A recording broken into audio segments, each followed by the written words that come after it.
Welcome to 5 Points Blues presentation of Back to the Basics. Everything you wanted to know about Cowboys football, but were too afraid to ask. Here are your hosts, Nikki Harrison and Christy Scales. Hi, Christy.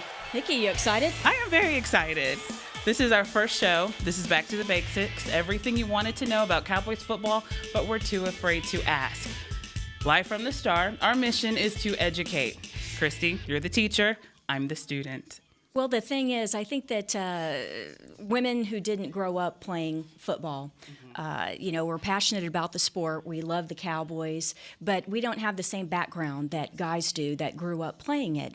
Right. And football is not hard. You just need to know some of the basic, just some of the catchphrases or just the basics of the offense and defense and special teams. And once you know that, first of all, you enjoy the game more, and I think you can get more out of watching it and listening to it on Cowboys radio, but also you don't feel so intimidated when you're like at a party or, guys think that they know everything about football and they don't, so they kind of try and trick us sometimes. So yes, that's our mission. But I think one thing I want to point out, Nikki, and this is something that we've talked about in planning out this show, we're not going to pretend to know all the answers. If we don't, then it's about a 45-second walk down the hallway to the coaches' offices, to the scouting, to the locker room, to the practice field. And you, with your Cowboys broadcasting, your desk overlooks the practice field. Exactly. So I know that you can bring us some behind-the-scenes things during the week. Definitely. Yeah. Definitely.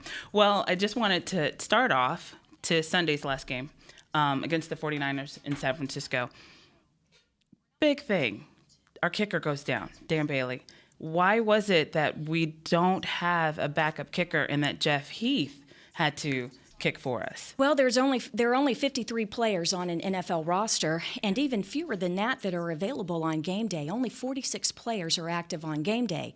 And by the time you have your linebackers, your defensive backs, your offensive linemen, it's an allocation of resources. You don't have space on the roster to have a backup kicker or a backup punter like you do in preseason or in training camp in the offseason. You can have 90 players. But once the regular season rolls around, you can only have 53 during the week and 46 on game day. So there's just not enough space to have a backup. So then, but then why couldn't, Chris Jones, why couldn't he have done it? Sure. Well, Chris Jones could have kicked off. With the kicker's duties, of course, you have field goals to try for the 3 points. You have the PATs, extra points for 1 point, and then you have kickoffs. Well, Chris Jones could not. It's logical. Well, why wouldn't the punter take over for Dan Bailey, the kicker? Well, Chris Jones is the holder. So when you have a PAT, an extra point, or a field goal, you have it's all specialized. You have Chris Jones as the holder, and then you have LP Ladisar, who's the deep snapper. Travis Frederick, our Pro Bowl center, an all-pro guy, he is not the long snapper for field goals and extra points. It's LP. And so the fact that you need Chris to be the holder means that you need somebody else to be the backup kicker, and it happens to be Jeff Heath, who is our starting safety this year. He'd been a backup and a special teamer, a coverage guy who goes down and makes tackles on field goals, on kickoffs and punt coverage and things like that. But now he's a starting safety, and when he was in high school, growing up in Michigan at Lake Orion, he kicked a 49-yarder to, that was his long in high school. And so he kind of dabbles with it, maybe get a couple of weeks at the end of a couple of kicks per week at the end of practice. He's also the backup punter, too. Okay. So but yeah, he's a jack of all trades. But Nikki, I think what's interesting is that for him to go in on Sunday and convert 2 of 3 extra points, he did not attempt a field goal. Right. But to convert 2 of 3 extra points is amazing. That has not happened, to have a non-kicker or punter, a non-kicking specialist, convert 2 extra points in a game since 1980, and it was a guy who was a linebacker for the Houston Oilers. Wow. And by the way, that guy is now the general manager of the Green Bay Packers. His name is Ted Thompson. But it has happened before in Cowboys history where a non kicking specialist, did extra points and actually field goals. And it's Dick Bielski. It's back in 1961. He was a backup tight end, but he was also a kicker. And he actually made 10 of 10 extra points that year, and he even tried 9 field goals that year. The Cowboys had released he ended up being the kicker for the last 5 games of the 1961 season. So it was really historic. Wow. What we saw in San Francisco. It was exciting. It really was. It really Now, was. to just stick with kicking for just a second, you've said it, and I've heard it mentioned on television since Sunday, PAT.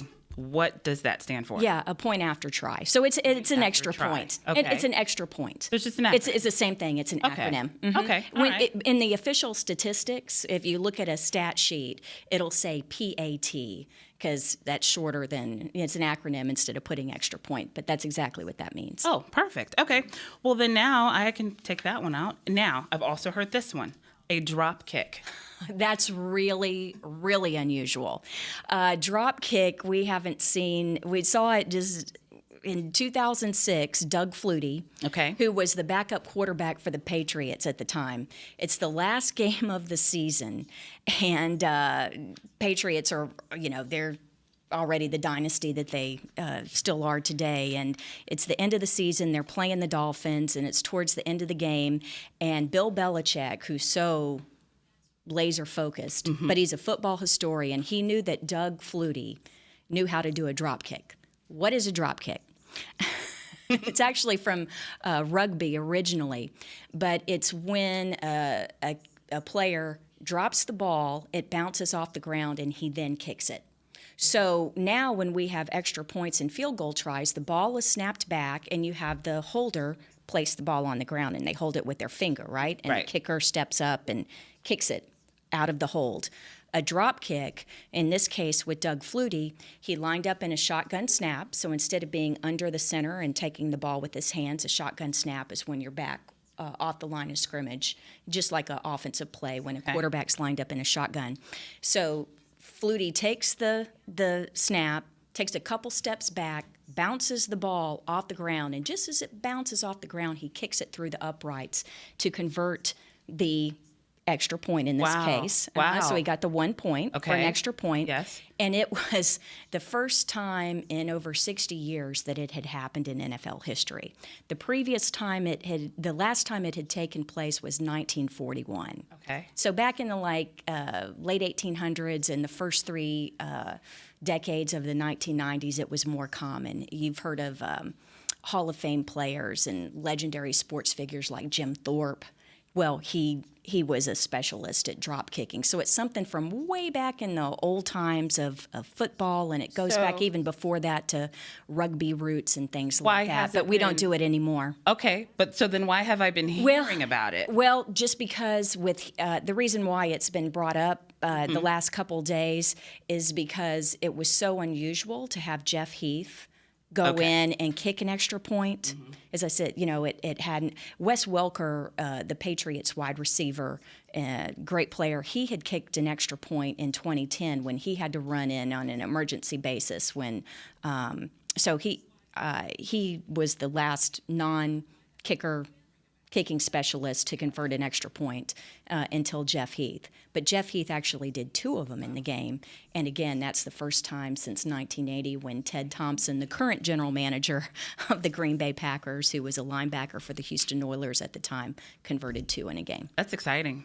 Okay, so going back to Sunday's game, I saw Sarah Thomas, the Downs judge, on the field this Sunday, and it's so exciting. So explain to me first, how many referees are on the field? I know there are some that are called referees. Then you've got officials. You've got a white hat. What's the difference? This is a great way to get your husband or a boyfriend or your dad, somebody who thinks that they know a lot about football. You can get them with this because it's sort of a trick question. Okay. How many referees are on the field during an NFL game?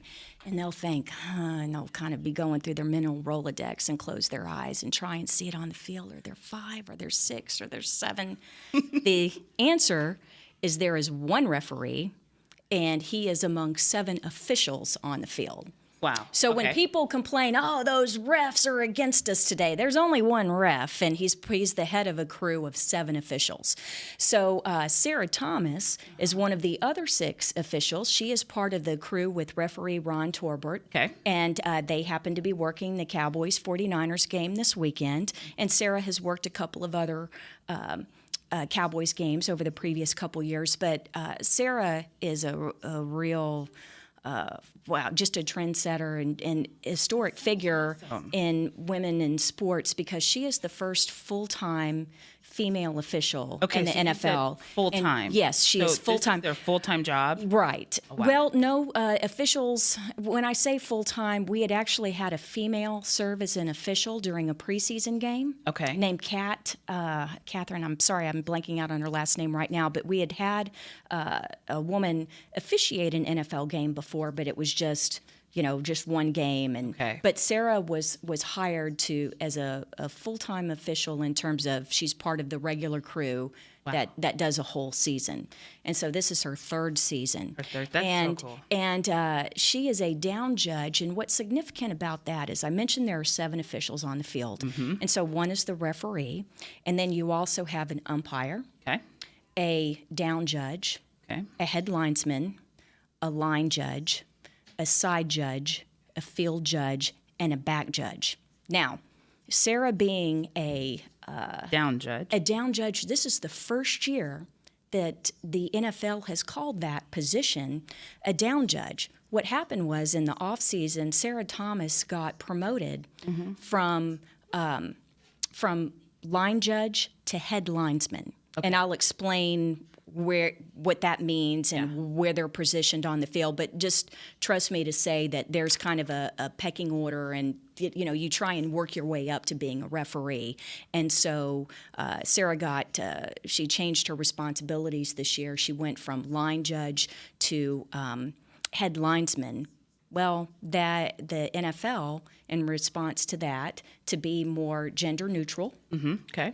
And also to better denote the responsibilities of the officiating position, they changed the name from head linesman to down judge. Okay. So Sarah, when I'm standing behind her as the sideline reporter on Sunday, on her back, and you'll see this when you're watching NFL games, and same thing with college, the officials wear the black and white stripes, right? Yes. And on the back, it'll have their number, and it'll also have, it'll say U for umpire, R for referee.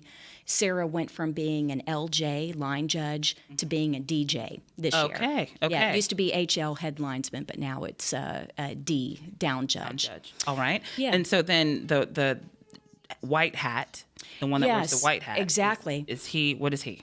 He's the referee. He's the referee. And so, that's what I thought. yes. Okay. So when we say how many referees are on the field in an NFL game, well, there are 7 officials, but 1 referee, and he's the head of the officiating crew. He wears a white hat. Mm-hmm. He's the one who's in charge. Right. He's the one who's always announcing. Yes, he's the one that announces it. So Okay. he's hooked up. He's got a little clip on his belt where he can turn on the microphone and speak to the crowd, and of course they can hear it on TV and radio as well. So he's the one that everyone's yelling at. He's the one that everybody's yelling at. That's right. But it's real interesting, Nikki, because I think it's really unfair how the fans, if your team loses a game, whether it's college or pro or your son's Pee Wee team, Yes. the refs were against us. Okay. Well, first of all, there's only one ref, but these the officials are judged on every single play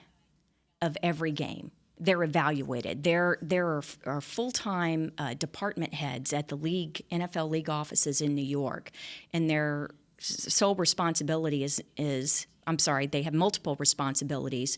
And Sunday, they're looking at replays, right? The video review of plays that are challenged or need to be reviewed. And is it just their games that they worked on that they're looking at, or are they looking at all? They'll look at upcoming opponents. Okay. But if you're Sarah and I'm Ron, and we've completed our game on Sunday, the Cowboys and 49ers, then we will get a grade from the league office, from the department heads up there in for the officials that have gone through every single play and graded us. That's amazing. What do you think the average grade would be out of 0 to 100? So just pretend like we're back in junior high or high school and we've taken a math test, and an A would be 90 to 100 and a B would be 80 to 89, and fortunately for me, if it's math, 78 or 79, a That would C be me. plus. What do you think a grade would be for an official, an average score? An average score. Well, based on how the fans, us, people watching, the way we yell at the refs, I would say probably a C, but I'm guessing that that's probably very wrong because I can't imagine every week C's would be on the field. So I'm guessing it would have to be high. It's much higher than that, and you're right. A C wouldn't last long. Anybody who's grading that probably wouldn't get to the next week if they were an NFL official. I'm told I was first told this by Tim Millis, who's local here in Wiley, Texas, Wow, and very former cool. head of the NFL Referees Association, and really a great guy, and was an official for many, many years. But and then I've had other officials confirm this for me. But basically, it's mid to upper 90s. Mid to upper 90s. Yes, that would be the average score for an NFL official. Wow. Yeah, week to week. And so if you were down in B plus I or wasn't something like expecting that, well, I know because that's what gets the attention, right? Is Yes. when a bad play, or that's what we focus on. But no, now again, this is for every single play. Mm-hmm. It's not just I threw a flag and I got 98 or 95% of those calls correct where I assessed a penalty. No, it's for every single play of every game. Play. My That's right. goodness, golly, they have a busy week. It is. Well, there's Gosh. some things that go on. The league this year did hire full-time officials, and by full-time I mean like that they hired for 12 months out of the year. Okay. And whenever a call gets blown or there's something controversial, Yes. you hear it all the time, Yes. right? The catch that wasn't. Exactly, Dez's catch and things like that. It's like, we need full-time officials year-round. The league this year, I can't remember if it was 13 or 16, but they did, of the groups of current officials, they did hire some full-time, and by that I mean 12 months out of the year. So during the off-season, they would be conducting clinics, Okay. and things like that, or working with college or high school or junior high officials or things like that, looking at the rule book, refining things, doing stuff like that. But the officials, the vast majority of NFL officials have other jobs during the year. I thought They're- so. Yeah, they're bankers, Yeah. junior high principals, insurance salesmen. Ed Hockley, the guy with the guns, right? Yeah. The referee with the big arms, right? Mm-hmm. He's a lawyer. And so these are very successful, accomplished people. And during the fall, they do their NFL thing. That's amazing. And in my opinion, to force officials to, there's this idea we need to hire them all full time. I think that would be a mistake because you're going to lose some really, really good people who are accomplished in their professions away from the field. If they had to make a choice between making, a nice lower six-figure salary working the games for the NFL and then owning their own business and doing all that kind of Right, stuff or whatever right. they're going to do, you're going to lose some good people. For sure. That's interesting. That's fascinating. Well, our 30 minutes have gone by kind of quickly. Already? Already. That's exciting. So before we go, I want one more last question. We're playing the Redskins on Sunday. What's your favorite Redskins-Cowboys rivalry memory? Charlie Waters and Cliff Harris, Okay. who were our Pro Bowl safeties back in the 70s and into the early 80s. They were playing at old RFK Stadium. This is when it was just the real, just the juiciest of the times of the Cowboy Redskin rivalry. And old RFK Stadium was also it was a baseball field too. Okay. And so you had to go to get from the locker room to the playing field, you actually went through a dugout, down steps and things like that. What happened was the Cowboys actually lost the game. All right. 9-5. That's an unusual score. Yeah, it 5 points. Anyway, there was a deal where at the end of the game, they got a hit on Joe Theismann, the Redskins quarterback, and the fans took umbrage at that. And as Cliff and Charlie were leaving the field and they start to go down the steps of the dugout, luckily they were still wearing their helmets, but the Redskins fans that were above the dugout, one of them threw a beer bottle, and it crashed off Oh my gosh. helmet. And Cliff and Charlie, who were the dynamic duo, they were always together. In Cowboys Nation's memories, you can't have one without the other. Cliff and Charlie looked at each other, they saw who threw it, and there they go, up over the dugout and into the stands, No kidding. and start brawling with the Wow, Redskins okay. fans. Meanwhile, the Redskins, the security guards that were there along the field and near the dugout, reached up and literally grabbed them by the ankles, pulled them back off of the dugout, Yeah. pulled them over, scraped them off the thing and back in there. And imagine that happening today. I can't. How many fines and how long would you be suspended if that happened? That'd be awful. So guess what happened to Cliff and Charlie? What happened to Cliff and Charlie? Nothing. They got a few licks in, and still lost the game. But Wow. that's all right. That's all right. They times have won. They changed. won the post game. How times have changed. Well, we're going to wrap it up. We'll be back next Tuesday at 2:30. And there is no, I don't even like to say this word, there's no stupid question. That's right. Because I've been here for 12 years. You've been covering the Cowboys for 27 years, correct? That's right. Yeah, 19 on the sidelines. That's awesome. That's so awesome. Well, I have lots of questions, and you have lots of answers. Well, and if we don't know it, then we'll go down the hall and There you find go. out the answer for you. But we encourage you, we ask you to go ahead and submit your questions. You can Yes. email us questions, and you can also do our Twitter. So what's your Twitter? At Nikki Harrison 10, the number 10. It's very easy, simple. And that's NIKKI. Very at cor- Nikki yes, the Harrison correct 10. way. That's right. And I'm at Christy Cowboy, and Christy is Kristi at Christy Cowboy. And then we also have an email. And that's 5 Points Blue at DallasCowboys.net, and that's the number 5. Yeah. So please submit your questions, and Please do. we'll try our best to get the answer to you. Here to educate. Yeah, thanks for joining Thank us you. on Back to the Basics. Everything you wanted to know about Cowboys football, but we're afraid to ask, and we'll join you again next Tuesday. This has been a production of 5 Points Blue, DallasCowboys.com, and the Dallas Cowboys Football Club. How about this, Cowboys?